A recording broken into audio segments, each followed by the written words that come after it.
aporta mucha información desde el punto de vista de la fisiología y patología renal urinaria, pero no solo ello, ya que nos puede aportar también datos importantes en otro tipo de enfermedades, no que es normal, por ponerles un ejemplo. ¿Sí? Entonces, es un examen que nos puede servir mucho y que nos puede aportar mucho también. Si hacemos un análisis clínico correcto, podemos llegar al diagnóstico solo con este examen, y es lo que vamos a intentar hacer analizando 4 casos clínicos, en donde vamos a ver la clínica, el examen físico del paciente, y a este paciente le vamos a pedir un solo examen de orina a ver si logramos llegar al diagnóstico. ¿De acuerdo? Pero para ello tenemos que ver cuáles son estos parámetros que se tienen que ver en este examen. ¿Sí? Entonces nos han colocado ahí inicialmente cuál sería la indicación que le vamos a dar a nuestro paciente cuando le vamos a pedir que tome la muestra. ¿Qué indicaciones les han dado? Porque todo el mundo se ha hecho un examen de orina alguna vez. ¿Qué indicaciones les solemos dar a nuestro paciente? En ayunas, primera de la mañana. No, en ayunas es la primera de la mañana. Y azul. Perdón que me siento raro, pero Está cansado. a ver. No es la edad, por si acaso, sino que estoy toda la madrugada. ¿Para tomarse o para...? No, ¿qué indicaciones le damos al paciente normalmente? Es que sea la primera hora de la madrugada, de la primera orina de la mañana, ¿de acuerdo? ¿Por qué? Porque es la más concentrada. Y sobre todo porque durante la noche, aparentemente, o en condiciones normales, los pacientes no suelen ingerir líquidos, ¿no es cierto? Entonces la concentración de ciertos elementos no va a variar de manera importante, ¿no es cierto? El que sea en ayunas o no influye mucho, pero recuerden que si llega un paciente a la emergencia y tenemos que tomar el examen en ese momento, pues tendremos que hacerlo, ¿de acuerdo? Dos, ¿qué otra característica o qué otra recomendación le daríamos o indicación le daríamos para la toma de este examen? Que bote un poquito de diálisis. Ya, que no se tome siempre el primer chorro, sino que se recolecte el segundo chorro, ¿no es cierto? ¿Por qué? Porque se acumula. Porque normalmente en un primer chorro sirve para, por arrastre, eliminar las bacterias que se pudieran haber acumulado en la parte externa del uretra, ¿no es cierto? Obviamente lo elemental, un aseo genital adecuado para poder realizar el examen, y lo más importante, sobre todo en las pacientes femeninas, que si es que se encuentran menstruando, lo comuniquen o preferentemente diferir el examen para que no tengamos una lectura errónea ni que se pueda interpretar de manera inadecuada, ¿de acuerdo? Dicho esto, el examen de orina consta de 3 pasos. Una parte que es del examen físico, en donde valoramos las características macroscópicas de la orina. Otra que es del elemental, en donde en esa orina, en esa muestra de orina, vamos a colocar nosotros una trilla reactiva que va a identificar la presencia o ausencia de varios elementos. La otra, vamos a someter la orina a una centrífuga y vamos a tomar la parte que se sedimenta y la vamos a colocar en un microscopio para verificar qué elementos podemos encontrar. Entonces, es importante para poder interpretar este examen, ver claramente qué es lo que voy a ver y cuáles son los datos que me indicarían un examen de orina normal. Aspecto o color. Bueno, hablamos primero del aspecto. ¿Cuál es el color normal de la orina? El amarillo y... Ya, normalmente se determina un color normal como amarillo claro o también color ámbar. ¿De acuerdo? Ahora, ¿de qué colores podríamos tener la orina nosotros? De cualquier color. Puede ser una orina roja, verde, azul, amarillo oscuro, marrón. Todo va a depender de ciertas características. Hay ciertos fármacos que, verán, la mayoría de fármacos, del 70 al 80% de fármacos se eliminan a través de la vía renal. Y muchos de los metabolitos del metabolismo del fármaco pueden cambiar la coloración de la orina, como la fenitoína, por ejemplo, que es una orina roja, ¿sí? Cierto tipo de elementos derivados también de algunos medicamentos neurológicos pueden tornar la orina de color azul también, por ejemplo, ¿de acuerdo? Si nosotros estamos haciendo alguna prueba, algún examen y le damos al paciente azul de metileno, posiblemente podemos tener orinas de color azul. Entonces siempre es importante tener en cuenta estos datos, ¿de acuerdo? Con respecto al olor, ¿cuál es el olor normal de la orina? ¿Qué huele la orina, doctor? No sé. Es decir, ¿podemos comparar el olor de la orina con algo? Porque una compañera de ustedes dijo, a mí me huele a playa. No sé qué era ella en la playa, pero así me dijo, ¿no? Espárragos, ¿no? Espárragos. Asados o crudos. Bueno, legalmente, como ustedes muy bien comentan, la orina tiene un olor propio. ¿A qué huele la orina? Como tú dijiste, orina. ¿Cómo se llama cuando algo tiene una característica propia? A ver, si les gusta la música, o sea, puro reggaetón ustedes. Vamos a escuchar el grupo Sui Generis. ¿Sí? ¿Sí? Charly García. ¿Qué significa Sui Generis? Bueno, pues vamos a escuchar. Sui Generis significa propio de sí mismo. ¿Ya? Entonces se describe al olor de la orina como Sui Generis, es decir, que huele a orina. ¿De acuerdo? Entonces, podemos nosotros también tener una variedad de olores, ¿no es cierto? Olores fétidos, olores similares a las de las heces fecales, por ejemplo, un paciente que tenga una fístula colovesical, por ejemplo, un paciente con cáncer, ¿no? Podemos también tener un paciente cuya orina huela a jugo de manzana, típico de los pacientes con cetoacidosis diabética, por ejemplo, ¿ya? Y ciertas características que pueden ir variando de determinadas patologías, ¿ok? Con respecto al aspecto, a la turbidez, creo que tenemos claro cuál es el concepto de algo turbio, ¿no es cierto? Por ejemplo, si yo comparo un vaso de té con un vaso de té de mora, claramente el jugo de té no permite ver a través de él, mientras que el jugo de mora no, es mucho más turbio. En la orina tenemos que ver si es que existe una turbidez incrementada. Esto me indica que los elementos sólidos, no necesariamente solo electrolitos, sino elementos que están disueltos en la orina y que pueden generar esta característica, ¿no es cierto? La densidad tiene que ver con la turbidez. Los valores normales son de 1005 a 1020, de 1005 a 1030 más o menos. Cuando hablamos del pH, normalmente el pH es de un rango amplio de 4.5 a 8, que es lo que normalmente nosotros manejamos.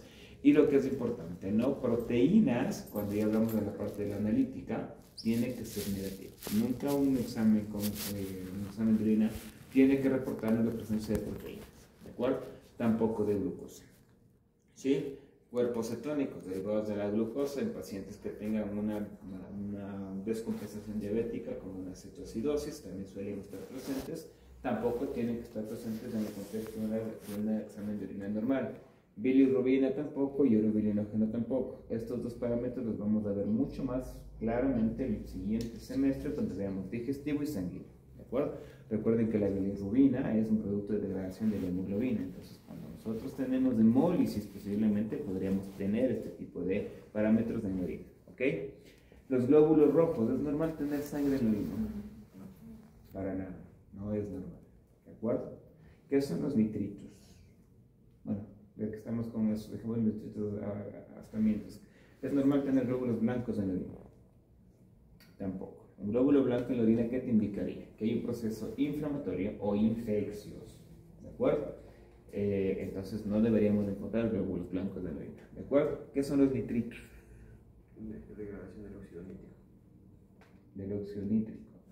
A ver, ustedes que son microbiólogos, ¿cierto? Cierto tipo de bacterias, específicamente las gram negativas, enterobacterias. ¿Cuál es la enterobacteria gram negativa más famosa? La Echerichia coli, por ejemplo, tiene la característica de que cuando está en contacto con la orina suele transformar los nitratos de degradación a nitritos. Lo que indica que si es que yo veo nitritos en la orina, esto me puede indicar de manera indirecta la presencia de gram negativos en la orina. ¿De acuerdo? Y esto obviamente puede darse en el contexto de una posible infección urinaria. ¿Ok? Listo. Vamos a la parte del microscopio. Creo que los leucocitos y los eritrocitos es básicamente lo mismo, ¿no? Tenemos que encontrarlos, si encontramos tienen que haber una cantidad extremadamente mínima que suele ser relacionada a procesos de contaminación o uno que otro que se pueda filtrar de otro lado probablemente. Cristales. Recuerden que la orina tiene una gran cantidad de sedimentos y de iones que cuando se acumulan, cuando hay menos cantidad de líquido en la orina, estos se pueden cristalizar y formar verdaderos cristales. Los más frecuentes los de oxalato de calcio. Células epiteliales más relacionadas con células que se descaman tanto de la uretra como de la región cutánea. ¿De acuerdo? Bacterias. ¿Hay bacterias en la orina? Sí. No. No, La orina es un elemento completamente estéril. la uretra todo es micro, es estéril. ¿Cómo? Todo lo que es la uretra, todo es... Todo eso, no. A ver, la orina como tal es estéril. ¿De acuerdo? No tienen que haber bacterias en la orina. ¿Sí? Para nada. Vamos a hablar de eso también más adelante. ¿Ya? Entonces, partamos con la premisa. No tienen que haber bacterias en la orina. ¿De acuerdo? ¿Y qué serán los cilindros? Los cilindros, recuerden ustedes que nosotros tenemos un glomérulo, ¿no es cierto? Y la nefrona básicamente es un conjunto de túbulos o microtúbulos renales. Si es que yo tengo un daño glomerular y se filtra, por ejemplo, una proteína, una molécula de gran tamaño, como las grasas, o inclusive los glóbulos rojos, glóbulos blancos, ciertas células logran llegar a la cápsula de Bowman, estos comienzan a transportarse por los túbulos y el rato que salen van a tener la forma de un cilindro, ¿cierto?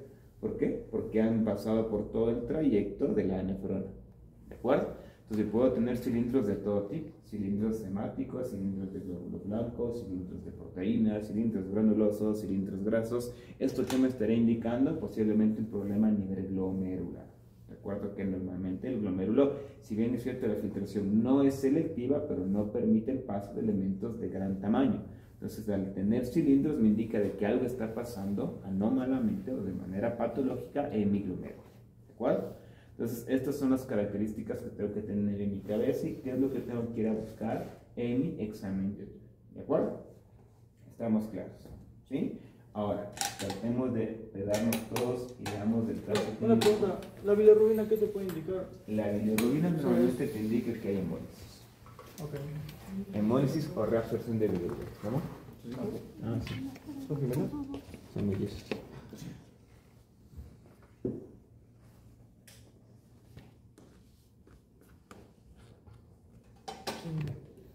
A ver, vamos a leer unos cuantos casos. Esto no tenemos la pantalla para hacerlo, pero No tenemos nada. tenemos la gana de aprender.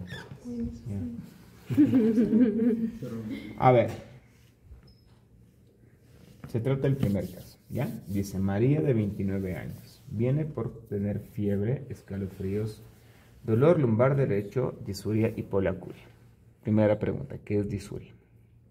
Dificultad al orinar. Dificultad o dolor al orinar, ¿no es cierto? ¿Qué es la poliacuria? Que va bastante frecuentemente. Sí. Ya, hay que distinguirlo de la poliuria, en donde la poliuria significa un incremento del volumen urinario, es decir, la paciente orina más volumen de lo que orina normalmente. La poliacuria es una paciente que orina muchas más veces, aumenta en la frecuencia urinaria, ¿cierto? Antes iba a orinar 3 veces, ahora va a orinar 10, 15 veces, ¿no es cierto? Puede ser que orine una pequeña cantidad, pero ya es un incremento en la sensación urinaria, en la sensación de ganas de ir a orinar, ¿de acuerdo? En esta paciente le hacemos el examen físico y nos reporta una temperatura de 38.9. ¿Qué les parece? Está alta. Dice que tiene puño percusión positivo en el flanco derecho. ¿Qué significa eso? Que le duele el lado derecho. Acá, todo lo que usted ve aquí. Las fosas lumbares se ubican entre el reborde costal y la columna lumbar. ¿De acuerdo? Tomo la 10ª costilla, 1 centímetro por abajo, coloco mi mano con el pulgar hacia abajo, ¿sí? Y genero una pequeña percusión sobre mi mano. Pero es una pequeña percusión, la idea no es noquearle al paciente. Tengo que ir al baño. En condiciones normales, esto no debe provocar dolor. ¿De ¿Me acuerdo? Ah, se asustó. Ya. Este tipo de técnica semiológica valora las estructuras retroperitoneales, como los psoas, como los riñones, los uréteres, la pelvis renal e incluso la región pancreática, si es que es del lado izquierdo, la cola del páncreas. ¿De acuerdo? Entonces, que tenemos una inflamación, un proceso inflamatorio a este nivel, puede presentarse dolor al hacer esta maniobra. ¿De acuerdo? Esta paciente dice que tiene puño de percusión izquierda positiva. Frecuencia cardíaca de 98, ¿qué les parece? Pero debería estar en reposo, ¿no? ¿Qué edad debería estar tiene? elevado. 29 años. Hay que ser un poco cautos con eso, ¿no? El hecho de que no tenga más de 100 no significa que 98 sea normal. ¿Ya? Entonces, un paciente adulto, los únicos que manejan de manera normal presiones, frecuencias altas son los niños. Ellos sí tienen de manera basal frecuencias muy altas por la tasa metabólica que tienen. Un paciente con 98 de frecuencia cardíaca está con la frecuencia elevada. ¿De acuerdo? Entonces hay que considerar cuál sería la causa. La tensión arterial está normal. Cuando un paciente tiene fiebre, taquicardia,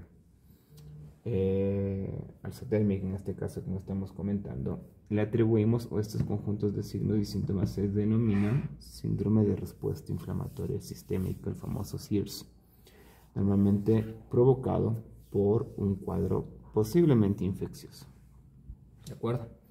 Sí está clara la diferencia entre infección e inflamación, ¿no es cierto? Entonces, aquí lo que tenemos que ir a buscar, si es que hay fiebre, doctores, va a haber taquicardia, casi siempre. La única razón por la cual una fiebre no de taquicardia es porque tengo un problema en el hipotálamo, ¿ya?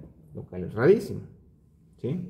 Entonces, si es que hay fiebre, va a haber taquicardia. Esto justifica esa frecuencia cardíaca elevada, ¿de acuerdo? Entonces, lo que estamos sospechando es que esta paciente está con una respuesta inflamatoria. Hay que buscar cuál es el foco infeccioso, cuál es el sitio en donde posiblemente se siente la infección. ¿Cuál será? Analizando crudamente. Sabe que estamos nosotros ahorita en renal, ¿cierto? Más adelante se les va a poner un poco más crítico porque como ya vamos a dar un caso abierto, entonces ahí sí tenemos que ubicar todo, pero por ahora es un poco sencillo. Evidentemente la sintomatología de la paciente es una sintomatología urinaria, ¿de acuerdo? Entonces, ¿qué pensaríamos en este punto que tiene la paciente? Infección de riñón o de... Una infección urinaria. Estamos pensando en una ITU, ¿no es cierto? Infección de tracto urinario probablemente, ¿de acuerdo? ¿Qué otra característica me hace pensar en esto? Los de disuria.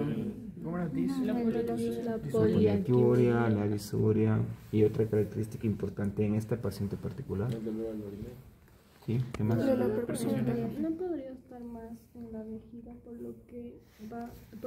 lo que la vejiga supongo que disminuye su capacidad de retención, por lo que demanda muchas veces la Ya, por eso justamente estamos hablando de una infección del tracto urinario. El tracto urinario empieza desde la pelvis, uréter y la vejiga. Hay que ver en dónde está la infección, ¿no es cierto? Y otra característica que nos hace pensar es que sea mujer, ¿o no? Sí. Recuerden que el 95% de mujeres va a tener al menos una infección urinaria en toda su vida, ¿sí? Entonces es bastante frecuente. ¿Por qué es más frecuente en las mujeres? ¿Cuánto es el diámetro del uréter? ¿Cuál es la longitud? ¿Y en el varón? 25. Depende del varón, ¿no es cierto? El bonito es 30. El mío 15.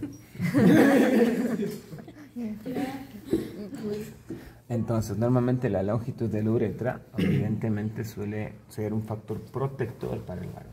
Aparte, recuerden que las mujercitas tienen más cercanía con la región anal, entonces la comunicación directa con la zona, con las bacterias que pueden existir, esto predispone de manera importante adicionalmente a ello. Entonces, son parámetros importantes que hay que considerar. De hecho, un varón con infección urinaria, primero, no es lo común, y segundo, si es que se presenta de una infección severa, y suele ser a veces complicado en el 50% de los casos, ¿de acuerdo? Sabemos las causas, los factores de riesgo que presentan las mujercitas. ¿Qué factores de riesgo puede tener una mujer para tener una infección urinaria? Por ejemplo, aparte de ser mujer, ¿qué factores de riesgo? Sí, eso es un factor relativo, ¿no? Pero eso puede ser. Podría ser, pero eso también es relativo, vamos a ver el por qué. Pero eso de sentarse en un cemento caliente que sea una de bolita, eso es mentira. ¿Qué? ¿No han escuchado? No. Que si te sientes en algo caliente te va a dar mal de orina. No. ¿Qué ven ustedes? Sí. ¿Qué tipo de infancia han tenido? Bueno, pero habían esas cosas. Aguantarse mucho tiempo las ganas de orinar, eso sí está relacionado en un 40%. ¿De acuerdo? Ahora bien, no, para nada. ¿Qué otro factor de riesgo puede existir? De toalla higiénica. Ya, evidentemente una higiene posiblemente no tan adecuada podría ser la causa. Recuerden que siempre cuando las mujercitas, cuando desde pequeñas se les indica que el aseo de la región anal tiene que ser de la manera correcta, ¿no es cierto? Entonces por eso en las mujercitas cuando son más pequeñas o niñas es más frecuente, ¿no es cierto? Por un lado. Por otro lado, cierto tipo de ropa también puede predisponer a una infección urinaria, ¿no es cierto? Ropa muy ajustada, como tú comentas, o puede estar ajustada, pero tiene que tener las características, ciertas características, ¿sí? ¿Material? Tiene que ser, claro. Ustedes seguramente lo conocen más que yo. ¿Cuánto cuesta una ropa interior femenina buena? Es costosa, por el material, ¿no es cierto? Claro que te puedes comprar en la bahía 3 calzones por $1, sí. Pero evidentemente el material le puede predisponer a las mujeres que aumenten la sudoración y evidentemente esto también es un factor importante. El uso de ciertas prendas, muy apretada si es que no es del material adecuado, y el famoso hilo dental, ¿no es cierto? ¿Qué es lo que pasa con el hilo dental? El hilo dental funciona como un tobogán, ¿no? Del ano a la vagina, del ano a la vagina. Entonces también es un factor de riesgo, ¿sí? Entonces hay que considerar. ¿Qué opinan de las relaciones sexuales? ¿Es un factor de riesgo, sí o no? Sí. ¿Por qué? Porque es un bucle. ¿Qué? Así sale y va tocando. ¿Qué? Es un bucle, dígame. A ver, vamos a ver. Es un bucle, entonces. La uretra, si es que mi dedo es la uretra, el tercio externo siempre va a contener bacterias. ¿De acuerdo?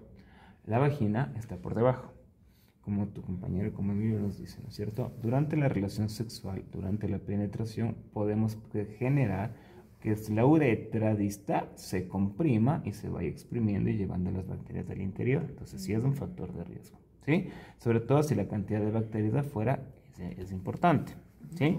Por eso es que suelen decir que después de la relación sexual, una manera de protegerse, entre comillas, es realizar las inyecciones de orina. Así es. Ya, por ejemplo, que viene algo. No, mentira. Por haber escuchado, ¿no es cierto? Ok, entonces, factor importante a considerar. Lo que sí es importante, y seguramente les van a hablar en ginecología, es que un exceso de limpieza de la región vulvar puede llevarte a una infección urinaria e infección vaginal, porque esto puede alterar el pH vaginal. Entonces, el exceso de uso de jabones íntimos y todo lo demás, hay mujeres que hasta se lavan con el Protex, con el Palmolive y luego entonces ya hasta con Deja. Entonces, en los hospitales van a ver de todo. Ya.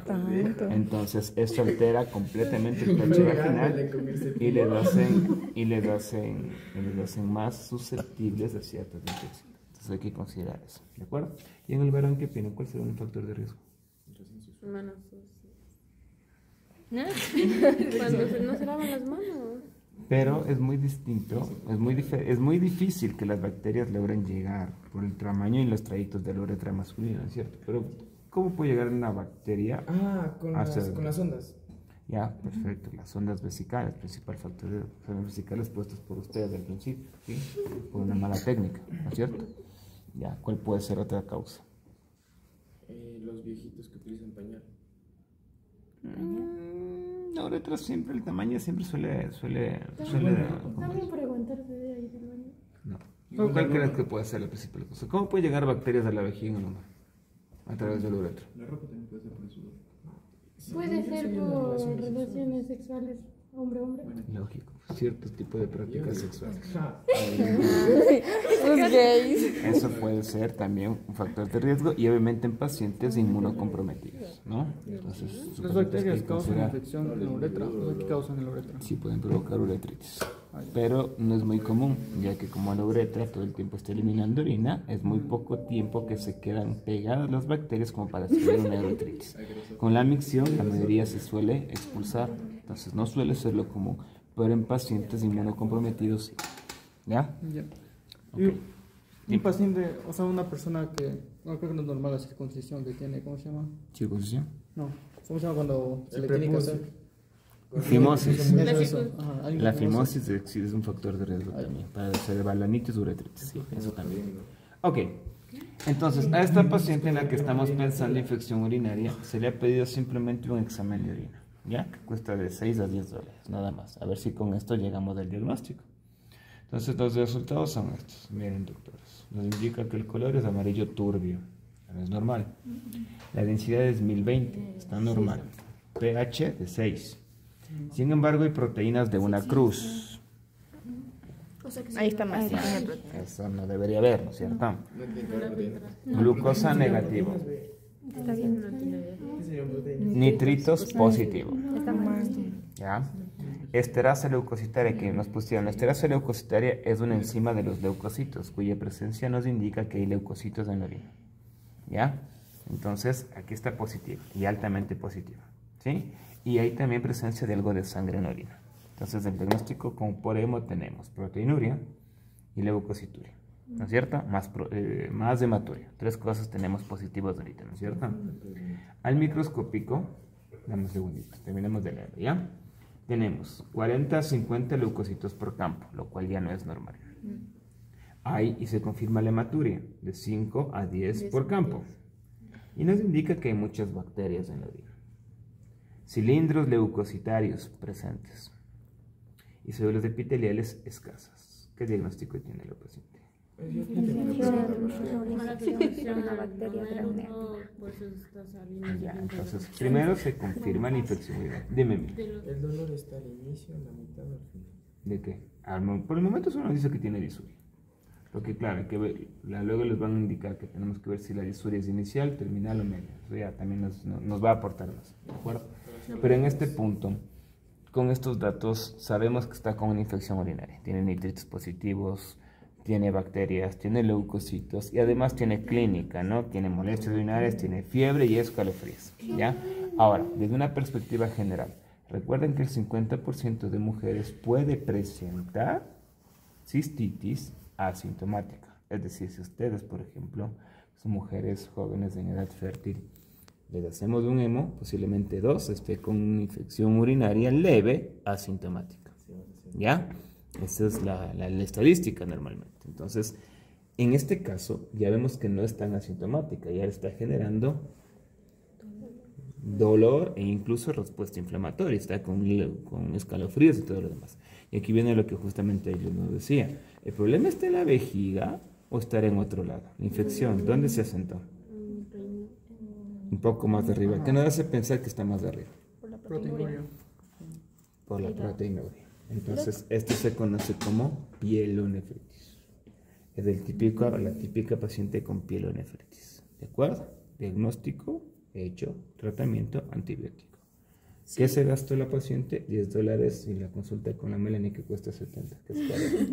¿Ya? Sí, tiene cara de Si hay eritrocitos en la sangre, ¿siempre va a haber bilirrubina? No. ¿No? Para nada. Indicaban presencia de gramo. Por eso. ¿Cuál es la bacteria que normalmente genera la infección con más frecuencia? Escherichia coli. Así es. ¿Ya? La bilirrubina es un producto de creación de la hemoglobina. Es cuando tenemos hemólisis en el torrente sanguíneo y se filtra hacia la orina. O sea, ¿Ya? no tiene nada que ver si es que hay eritrocitos. No, porque si están enteros, no, para nada. Ok, estamos claros entonces. Entendimos cómo llegamos al diagnóstico. Vamos a tenemos otro caso. Esteban, de 12 años, consulta por tener edema facial matutino y dice que ha aumentado de peso.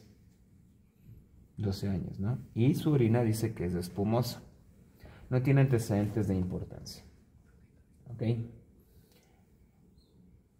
En el examen físico se ve un edema palpebral y a nivel de los tobillos. ¿Ya? Está con los ojos hinchados y está con edema en los tobillos. La tensión arterial del paciente es de 110/70 y dice que ha ganado más de 4 kilos en 2 semanas. ¿Cuál puede ser una causa de ganar peso de manera rápida y abrupta? El incremento en la cantidad de líquidos en tu cuerpo, ¿ya? Pero sin embargo vamos a cambiarle un poquito estos términos. No le vamos a decir retención de líquidos porque suena como lo que hablan las abuelitas, ¿no es cierto? Dale en la cabeza.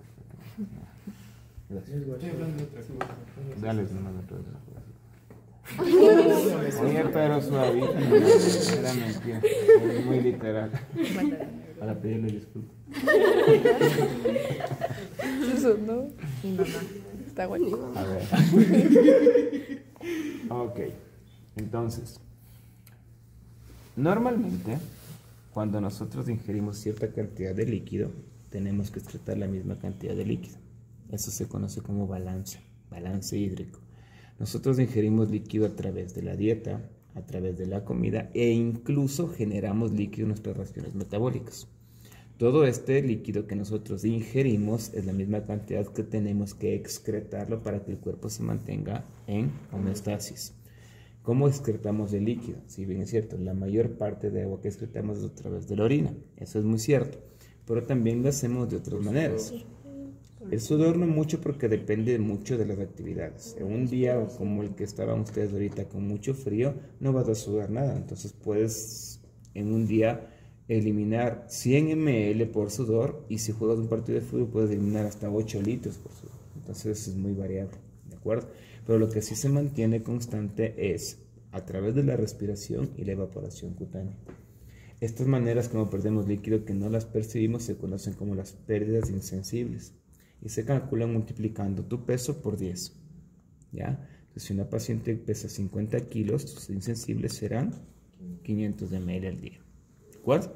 Obviamente, si es que una paciente tiene taquipnea porque está con fiebre, porque está con neumonía, esto va a aumentar también, ¿de acuerdo? Estamos hablando de condiciones normales. Entonces, a las insensibles le sumo la cantidad de orina y de eso comparo con lo que normalmente ingiere el paciente de líquidos. Obviamente, en condiciones normales es muy difícil de saber. En el hospital es más sencillo porque sabes qué cantidad de líquido le estás pasando. Y si el paciente está comiendo, sabemos que la dieta del hospital y qué dieta del hospital, según la que le estemos pasando, qué cantidad de líquido tiene. Entonces, lo que hacemos es unir lo que ingiere, unir lo que excreta y hacemos un cálculo, ¿sí? Si nosotros vemos que el cálculo es 0, el balance es neutro y el paciente está normal. Pues si a mi paciente le hemos dado 3000 de líquidos y solo ha orinado 2000, restado las insensibles y todo lo demás, ¿qué es lo que está pasando?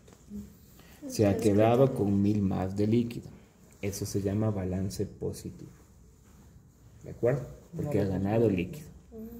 ¿Sí? Si a un paciente le damos, por ejemplo, 2000 de líquido y orina 4000, sumado a las insensibles, ¿qué está pasando? Está perdiendo. Eso se llama balance negativo de 2000. Eso van a escuchar todo el tiempo en el hospital. ¿Sí? Balance positivo, balance negativo. Y entendemos qué es lo que tenemos. Entonces, en lugar de decir retención de líquidos, ¿qué tiene este paciente? Está con un balance positivo, ¿no es cierto? Posiblemente entendemos que está reteniendo líquidos, ¿no es cierto? Pero técnicamente el término sería esto. ¿Ok? Hasta aquí quizá alguna hipótesis diagnóstica con este caso. ¿Es un aumento de proteínas o de sangre?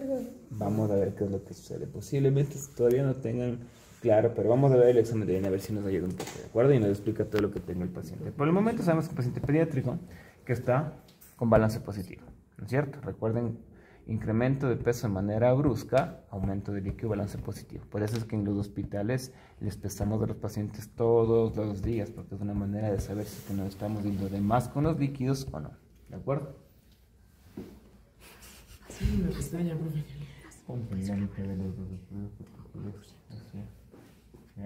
Muy bien.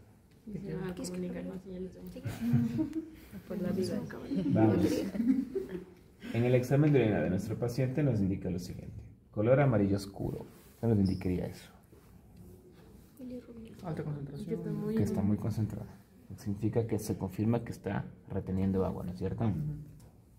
Densidad normal, pH normal. Miren las proteínas. 3 cruces. Se está agotando una cantidad importantísima de proteínas por la orina. Glucosa negativo, nitritos negativo, esterasa leucocitaria negativa, hemoglobina negativa. A nivel del microscópico nos indica que tenemos leucocitos 0,2 por campo, normal, hematíes 0,2 por campo, normal, cilindros grasos presentes, células epiteliales y bacterias normales, si no las encontramos. ¿De acuerdo? ¿Cuál es el diagnóstico por hemo de este paciente? Es una proteinuria masiva, está con 3 cruces de proteínas, ¿no es cierto? ¿Justifica esto la clínica del paciente? ¿Por qué? Al perder las proteínas, ¿qué es lo que pasa en el torrente sanguíneo? Nos cambiamos de capítulo y regresamos un poquito. Perdemos la presión oncótica capilar. ¿Qué retiene la sangre? Al no tener presión oncótica capilar, la presión hidrostática capilar va a aumentar y va a sacar el líquido desde el vaso sanguíneo hacia el intersticio, a que me justifique el edema, ¿no es cierto? Si yo estoy perdiendo muchas proteínas, me acuerdo que está aumentando de peso. Está aumentando, por eso que está reteniendo. Aparte de eso, me acuerdo que elementos como los lípidos, colesterol y triglicéridos tienen que ser transportados con proteínas. Si no tengo proteínas porque las estoy botando por el riñón, estos elementos van a estar libres en la sangre. Si le hago a este paciente un examen de sangre, el colesterol está elevado y los triglicéridos también, ¿ya? Porque estos se transportan mediante las HDL, LDL y los kilomicrones, ¿ya? Entonces, como no tengo estas proteínas y los triglicéridos están elevados, se filtran también por el glomérulo y aquí me justifica estos cilindros grasos, ¿de acuerdo? Significa que en algún momento este glomérulo perdió la capacidad de no filtrar las proteínas. Es decir, o se aumentaron el diámetro de los poros o simplemente la carga negativa desapareció. Yo creo que es lo segundo, porque si hubieran aumentado la carga de los poros, tuviera también filtración de glóbulos rojos, glóbulos blancos, ¿no es cierto? Se filtrarían más cosas. En este caso, lo único que se está filtrando son proteínas, más no células, ¿no es cierto? Entonces, se quitó la carga negativa, que era lo que se acuerdan, repelía las proteínas, y esto es lo que está provocando todo esto. Esto, doctores, se llama síndrome nefrótico. Es el típico paciente con síndrome nefrótico, ¿ya? Paciente pediátrico que sufrió y que es una respuesta a una enfermedad autoinmunitaria en donde sus propios anticuerpos van donde los podocitos y atacan justo la región que genera la carga negativa, ¿sí? Normalmente suele ser secundario a una infección bacteriana previa en los pacientes pediátricos. Es típico de los pacientes jóvenes o pediátricos, ¿de acuerdo? Proteinuria masiva, hipercolesterolemia, edema. ¿Ya? ¿Nefrítico existe? ¿Síndrome Sí, nefrítico? ya vamos por ahí. Lo de alta concentración en la orina también no significaría... Ah, no, porque las proteínas no afectan a las heces. Entonces estamos claros, ¿no es cierto? Entonces llegamos del diagnóstico una vez más solo con un examen de orina, ¿no es cierto? Corticoides. Puro corticoide. ¿Qué causa este síndrome, profe? Hay que darle ajustado a la edad. ¿Vale? ¿Qué es lo que causa este síndrome? Como te comento, suele estar causado por una infección bacteriana previa, ¿sí? Y una versión autoinmunitaria cruzada. Vamos al siguiente caso. Otro niño. Recuerden que el 90% de pacientes que ustedes van a atender cuando sean generales y se van a hacer la RAR son niños y embarazadas, ¿ya? Al menos al principio. Así que tenemos que estar ahí. Bueno, los niños son otro mundo, pero nos ayudan justamente para entender ciertas características fisiológicas, ¿no? Paciente Carlitos de 8 años. Viene porque tiene orina oscura de color a la Coca-Cola. Este término también tiene un nombre semiológico. Esto cuando el paciente dice que mi orina está negra, como el té de la Coca-Cola, se conoce como coluria. ¿Ya? Coluria. Entonces el paciente está colúrico, ¿no es cierto? También tiene edema facial. Y a diferencia del anterior, dice que está con malestar general. ¿Ya? Dice que hace 2 semanas tuvo una faringoamigdalitis importante. Y al examen físico hay edema palpebral. Miren la tensión arterial cómo está. Doc, ¿por qué el edema se da en esos dos lugares? ¿Por qué edema se da ahí? En esos dos, en los tobillos y... Primero, la zona más susceptible para generar edema es la región de los párpados por el grosor de la piel que tú tienes aquí. Aquí no tienes grasa, entonces cuando incrementa el líquido es más fácil y se evidencia mucho más claro en los párpados.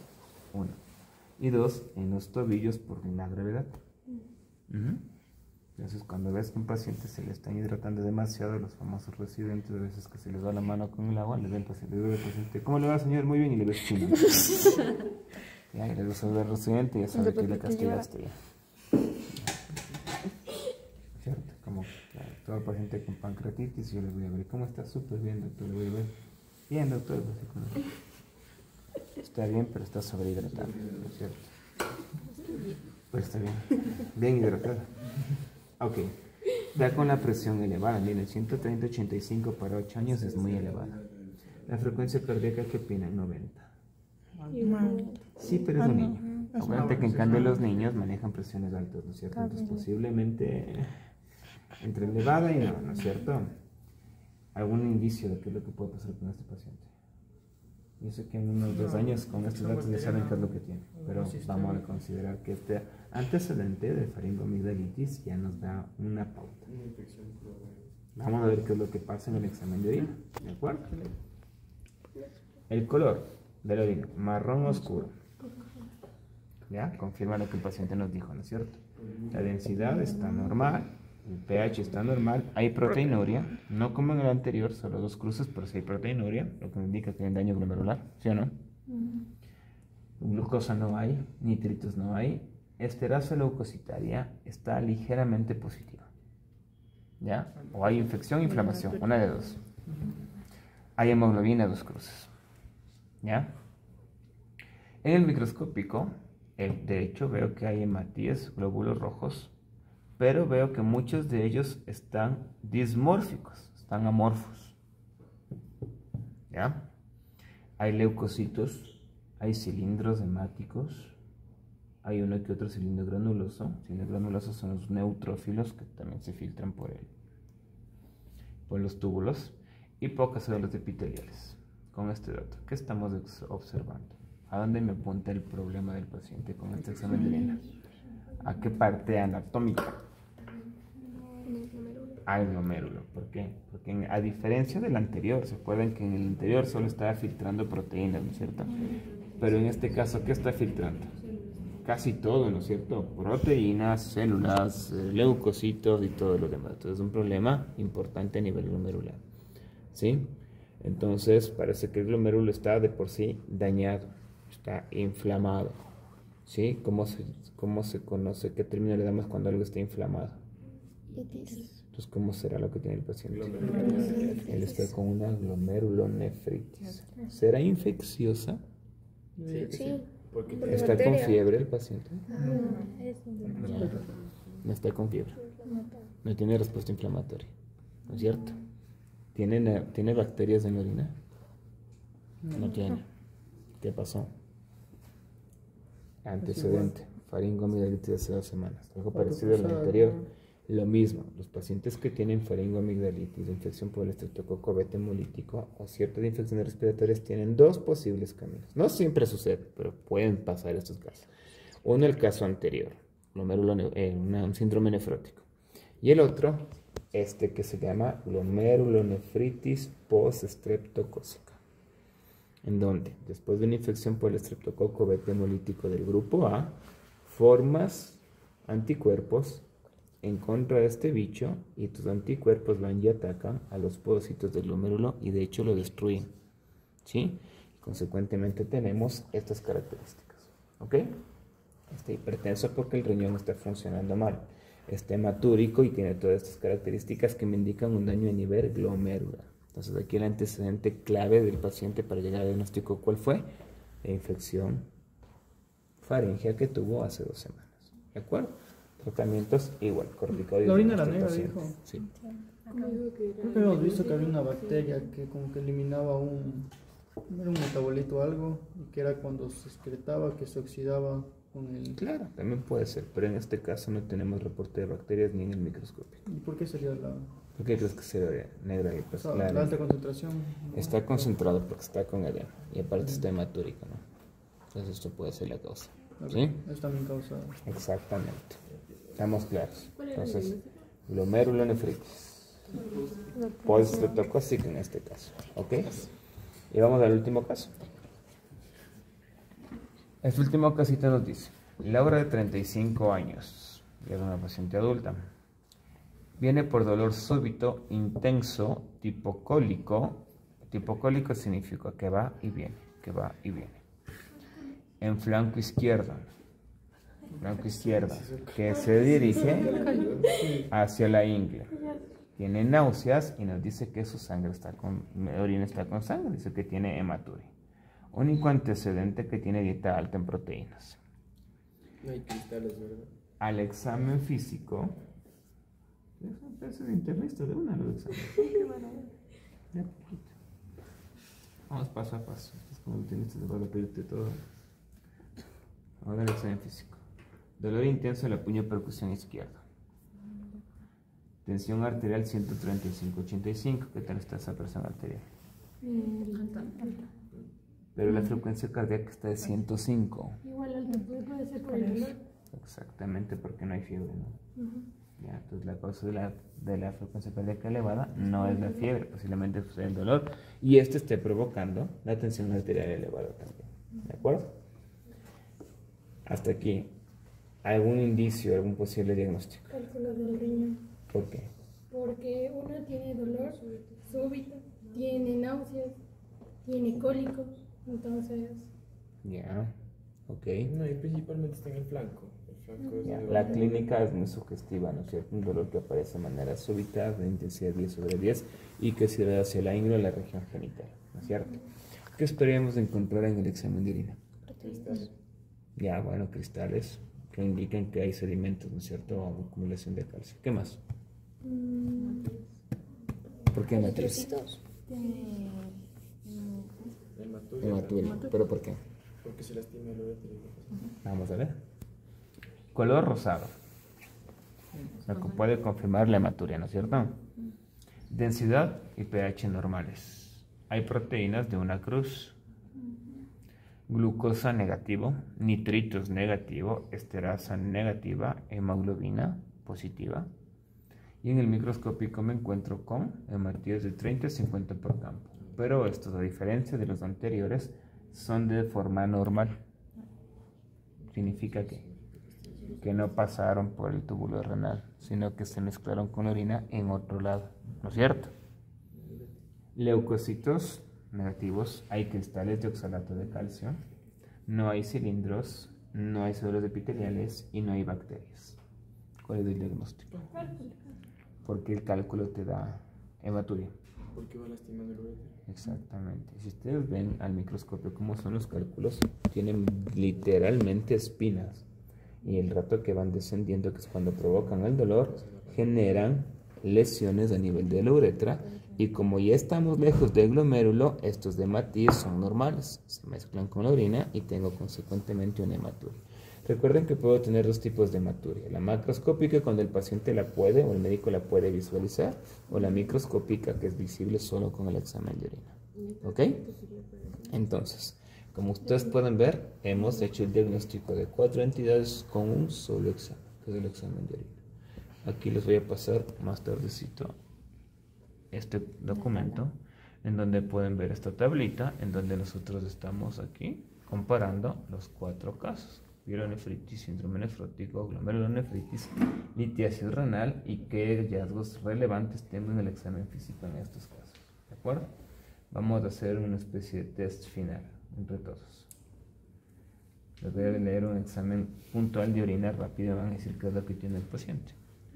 Color marrón, densidad normal, proteínas 2 cruces, hemoglobina 2 cruces, leucocitos altos, hematíes más de 50, todos dismórficos, cilindros hemáticos. Primero, ¿cuál es la alteración principal en este examen? ¿Qué tiene? Proteínas, leucocituria y hematuria. Pero raros. Y exactamente. ¿El problema es un problema tubular o glomerular? Diagnóstico de este paciente: glomerulonefritis. Muy bien. ¿Qué pensaríamos o qué antecedente me iba a sospechar en este diagnóstico? Es que es un paciente pediátrico. Una infección respiratoria previa hace poco tiempo. ¿Ya? Y correlacionemos. Miren, aquí tenemos cilindros grasos. ¿Con qué va? Glomerulonefritis, litiasis renal, pielonefritis o síndrome nefrótico.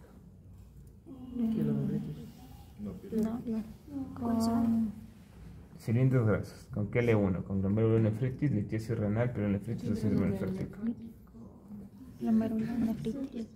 Creo que era el síndrome nefrótico. Síndrome nefrótico. Acuérdense que nefrótico es solo pérdida de proteínas, ¿no es cierto? Ya. Hematuria con cristales de oxalato. ¿Con qué va? Litiasis renal, ¿no es cierto? Leucocituria, nitritos y bacterias. ¿Con qué van? Pielonefritis. Y cilindros hemáticos y hematíes dismórficos. Listo, doctores, ya saben leer un examen de orina entonces.